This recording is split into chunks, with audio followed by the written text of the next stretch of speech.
There's more from the New York news in the early hours of next Friday morning. This is ITV Nighttime. It's 5 to 4. And Lucy is waiting on the Cybernet.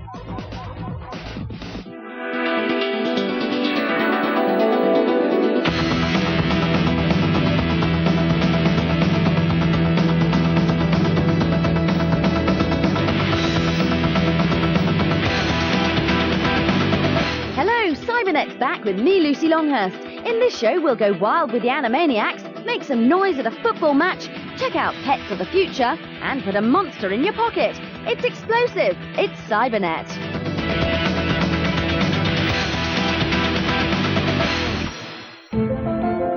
It's out there somewhere. Prepare to submerge yourself in a dark world of paranoia, conspiracies, and aliens with The X-Files on the PlayStation, a spooky interactive movie experience that puts you on the trail of missing agents Mulder and Scully. Meet Craig Wilmore, a nosy FBI agent who you must control on your adventure, an adventure that begins with an unexpected visit. So who's the big gun from DC? I think his name is Skinner. Assistant Director Skinner. And you soon discover that he needs your help. 2 of my agents are missing, Fox Mulder and Dana Scully. I haven't heard from them in 3 days. I'm extremely concerned. The game has a simple and effective interface that lets you explore and examine your possessions and surroundings. You guide Wilmore through various locations by clicking on the screen.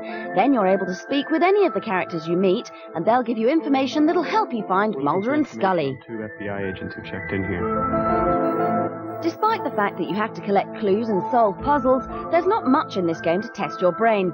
You'll often find that your options are limited and you're stuck in the story on a preset path. Finally, something that looks like evidence. The X-Files is quite atmospheric, but never really that absorbing, thanks to some uninteresting and tedious gameplay. Fans of the series will enjoy the movie aspects, but as a game, it's slightly lacking. After 5 years at the Bureau, you should know better. I need your badge and gun.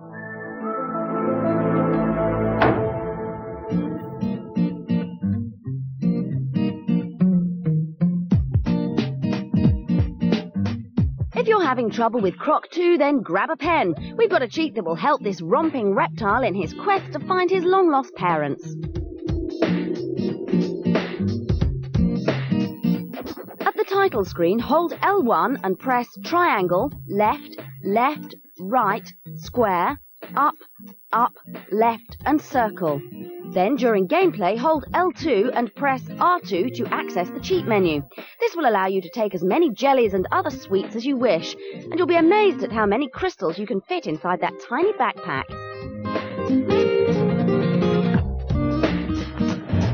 Now fully equipped, Croc only needs a little luck and skill for his adventure to be a success.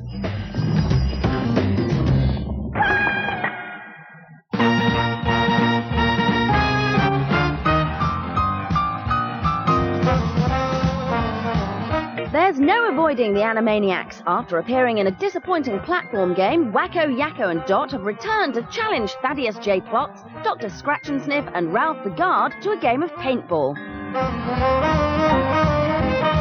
This is Animaniacs Splatball for the PC. You take control of our 3 heroes as they run around movie sets, firing at their enemies and trying to avoid getting covered with paint. The aim of the game is to capture your opponent's balloon and return it to your own base. Of course, you also have to prevent your own balloon from being stolen, as you need to possess them both in order to win the game. When a character gets covered in paint, he has to return to base to take a shower. This keeps him out of the action until he's clean enough to continue. Hello there. The cartoon animation is very good, and the game should appeal to younger players. It offers 3 levels of difficulty and 16 different power-ups, including sneezing pellets and paint grenades. Animaniacs Splatball is a very simple title, but it's an original game that has a lot of appeal. So grab your paint gun and prepare to get splattered.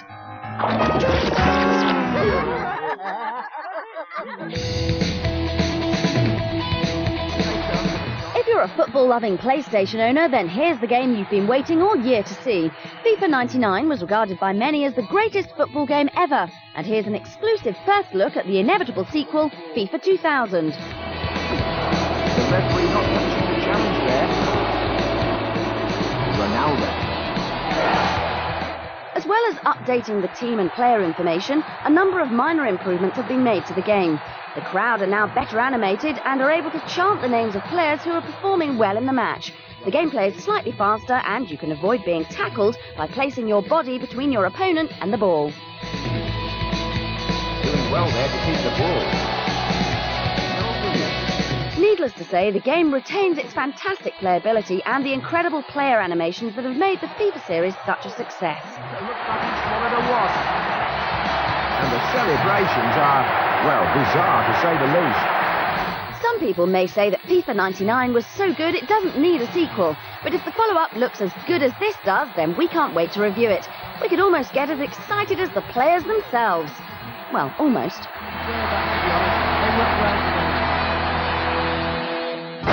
Now here's something to shout about our all-format top 10 chart from around the world. With props from Jurassic Park, Siphon Filter starts our rundown at number 10. Chased by a camera and who knows what else, Silent Hill remains frozen in fear at 9. Hitching a quick ride on whatever he can, Croc 2 dodges disaster in 8th place this week. Whilst peering through the mist and gloom, The X-Files makes its first appearance, going straight in at number 7. In 6th, reaching the summit and blasting off in search of the leaders, it's Wipeout 3. Battered and bruised in 5th place are those lovable brawlers from WWF Attitude. And at number 4, the season's only just begun for FA Premier League stars. In 3rd, the chase looks almost over for the man in the Mustang in Driver. Flying in extra troops for the final assault, Command and Conquer Tiberian Sun pushes up to 2nd place. But standing firm in the midst of a battle, Legacy of Kain, Soul Reaver is this week's number 1.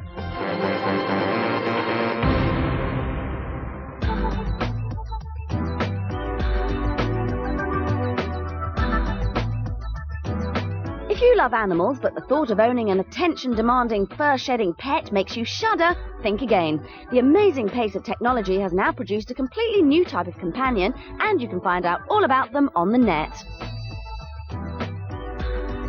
Abo, the robot dog, is an incredible glimpse into the future, but amazingly, it's available right now. Abo is the Japanese word for pal, and that's exactly what this robot is, as it turns from an unsteady pup into an agile adult that learns from its experiences and environments. If you treat Abo well, he'll respond with affectionate behaviour and may even sing you a song. These features are based in complex mechanics and computer software, and this is where Abo is truly astonishing. A 180,000 pixel colour camera in Abo's head lets it avoid obstacles and even search for colours that it likes. A sensor will allow it to develop attachments to people who stroke it, and 18 different powered joints means it can move fast and flexibly. Abo will perform tricks and can be taught to sit and lie down just like a real dog. If 2 robot dogs meet, they can interact and even have a game of football, which we're told is very entertaining to watch. Abo is much more than just a toy. This is one of the first commercially available robots that's truly intelligent. With people living in cramped environments, often high up in apartment blocks, Abo could represent the future of pets.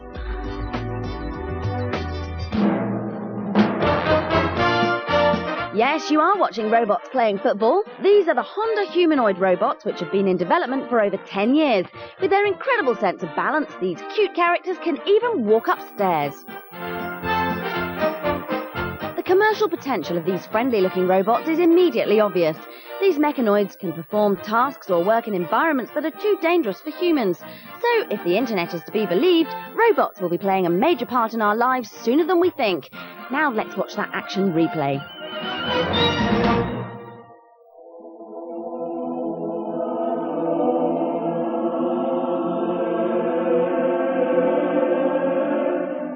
is Homeworld, a strategy game with one rather remarkable feature: originality.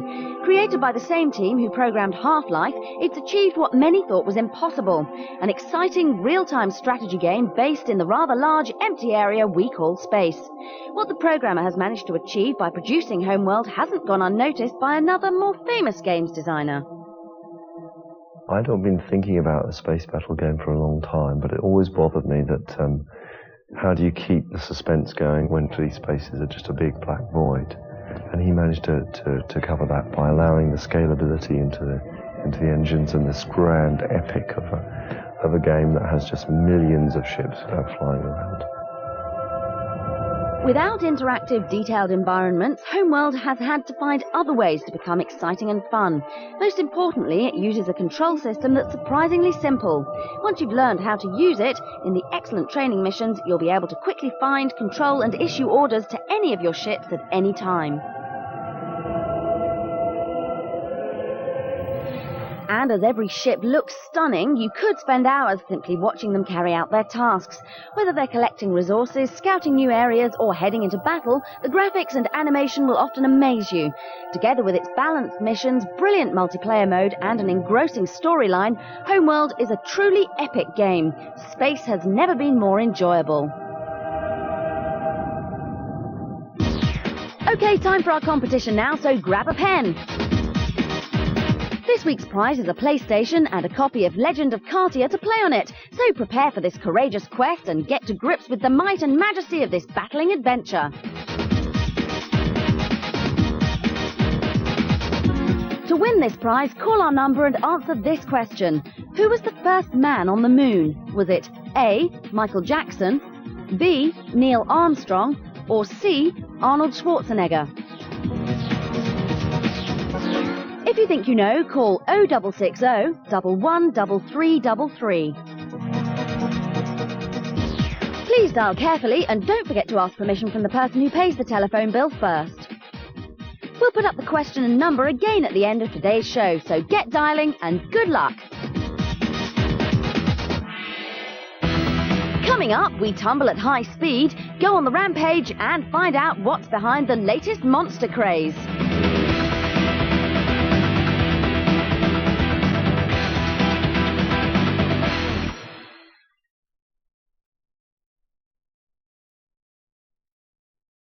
Call Chatterbox now on 0906 2020 200. That's 0906 2020 200. Call Chatterbox now.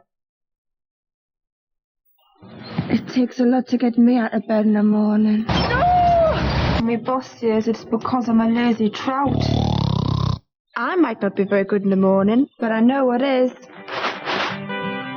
Crispy Kellogg's cornflakes and ice-cold milk. Honestly, I'd be rubbish without them. Early again, yes! Have you woken up to Kellogg's cornflakes? I don't know what your idea of heaven is, but cool, creamy Philadelphia certainly figures in mine, especially now it tastes even creamier. Doesn't get any better than this. Unless you can think of something better to spread it on. Philadelphia. Now heaven tastes even creamier. Welcome back to part 2 of Cybernet.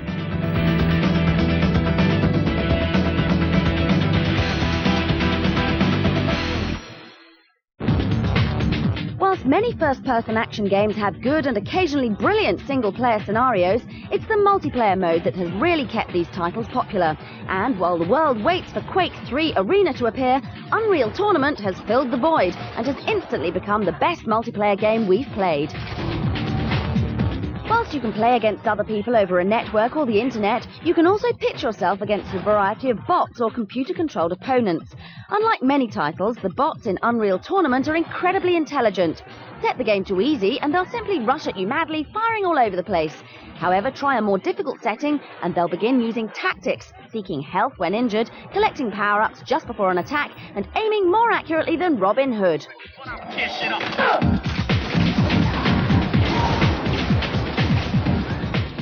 But no matter how good the opposition is, be it computer or human, the gameplay would be nothing without great weapons and great levels. And fortunately, this title has both. With weapons ranging from explosive rocket launchers to big yellow flak cannons, you'll have to use different tactics depending on which one you pick up.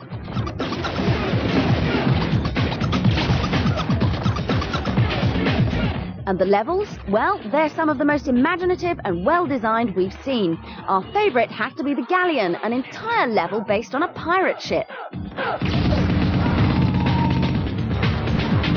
The game also has a host of different modes to choose from, including the fantastic Assault, where you have to lead a group of bots against the opposition. Especially gorgeous if you own a Voodoo-based graphics card. Unreal Tournament has everything a multiplayer gamer needs.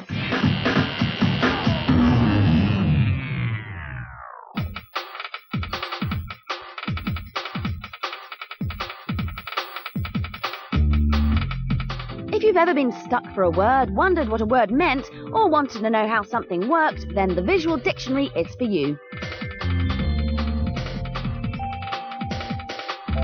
This immense CD-ROM has 28 chapters covering 6,000 subjects with 3,500 images. The dictionary contains such diverse subjects as photography, the human body, and space. Each picture can be clicked on to reveal the names of certain parts or components. As well as English, each word is translated into French and German with a total of 25,000 words. Did you know that each part of a deer's antler has a different name? If not, you'll find this a very useful package, as something can be learned every time you access the information. Those of you more used to sophisticated images may find the Visual Dictionary disappointing, but it's still a hugely useful resource.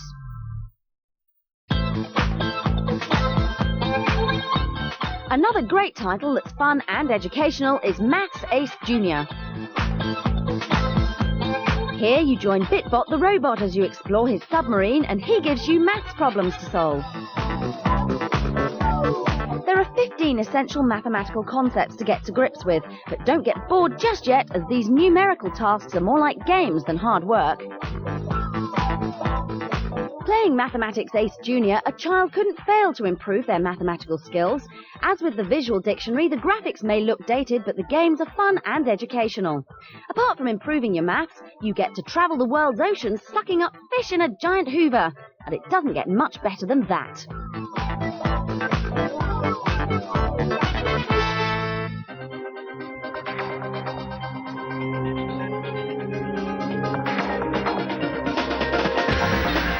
Riding super-fast motorcycles around a racetrack may look like fantastic fun, but it's one of the most dangerous sports in the world.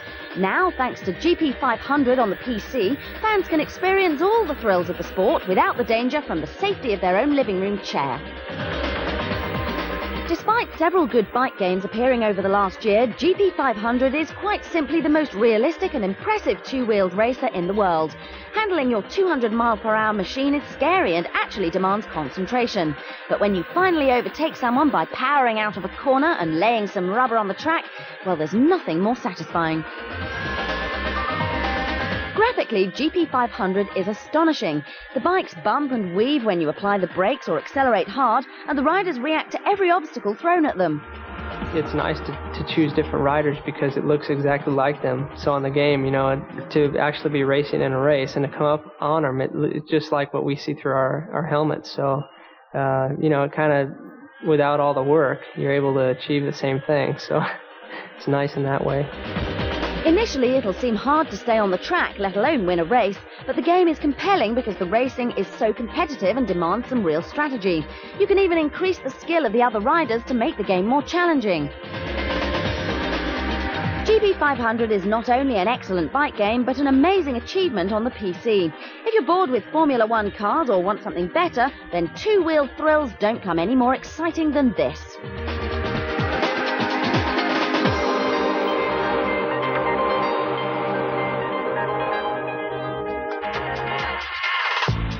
Turning to four wheels now, ever since the days of F1 97, PlayStation owners have been deprived of a decent Formula One racer. With the miserable F1 98 almost forgotten, we had high hopes for this year's offering F1 99. Sadly, it's a big disappointment again. The presentation of the game is not that bad. The cars and tracks look suitably authentic and the action is certainly fast. But it has some very rough edges and tends to suffer from some glaring flaws, such as cars who manage to overtake by driving straight through solid walls.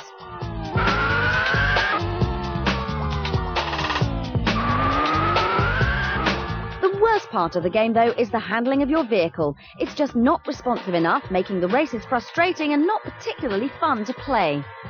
Add to this some awful sound effects and you have another game that simply hopes to sell because of its license. F1 99 is better than last year's effort, but we expected a lot more. Oh dear, he's in the gravel trap.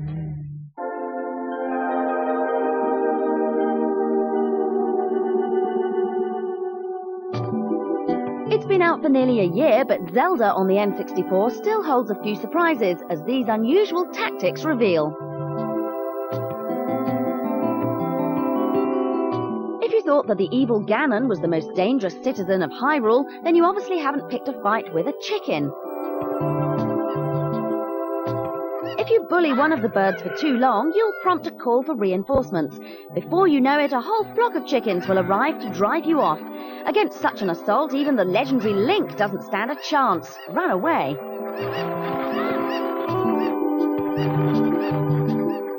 To recover, try using this handy tip. Find one of the gossip stones and play Zelda's lullaby to it. In return for this serenade, a fairy will appear and replace all your energy. As a reward, why not send the gossip stone on a trip to outer space? Simply place the bomb next to it and wait for blast-off. Just make sure you leave them enough room to launch.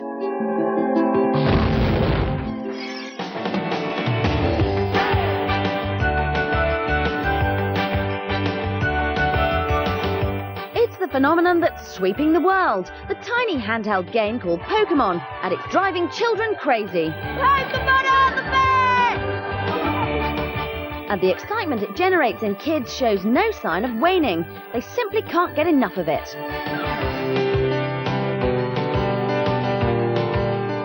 I like that you can collect all the characters, train them till they fight really well.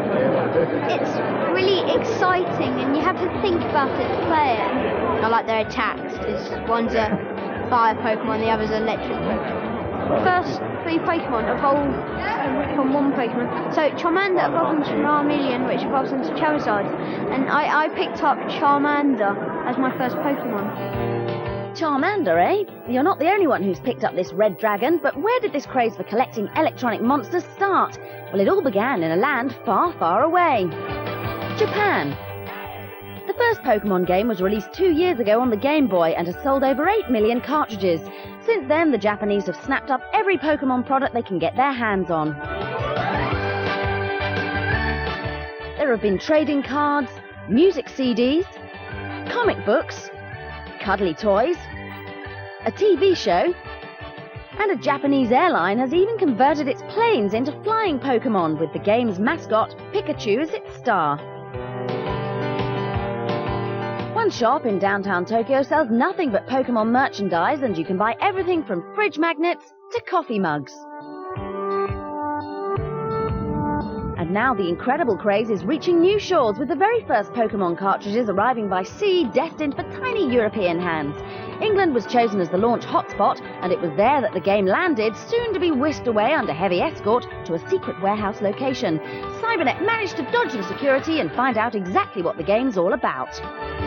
The Game Boy game is quite a complicated game, which takes a little bit of getting into, but it's very, very compelling once you've done it, and there's a lot of depth.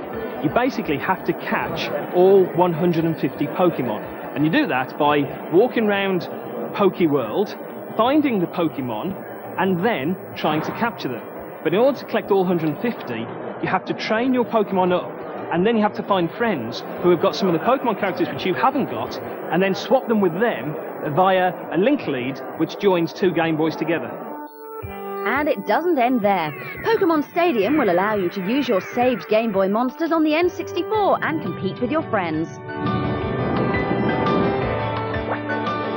And in Pokemon Snap, players go on safari and track down the monsters with a camera. They then photograph them and collect the pictures in an album.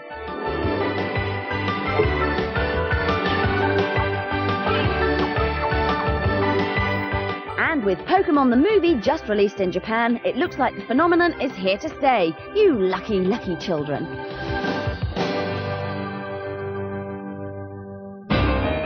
That's it, there is no more. We've come to the end of this show, but catch us again next time for more features and fun. Don't forget you can always try our competition to win a console. We're off now, but before we go, take a look at another cute and cuddly game, Hen Pen Triathlon. Stay cool, watch Cybernet.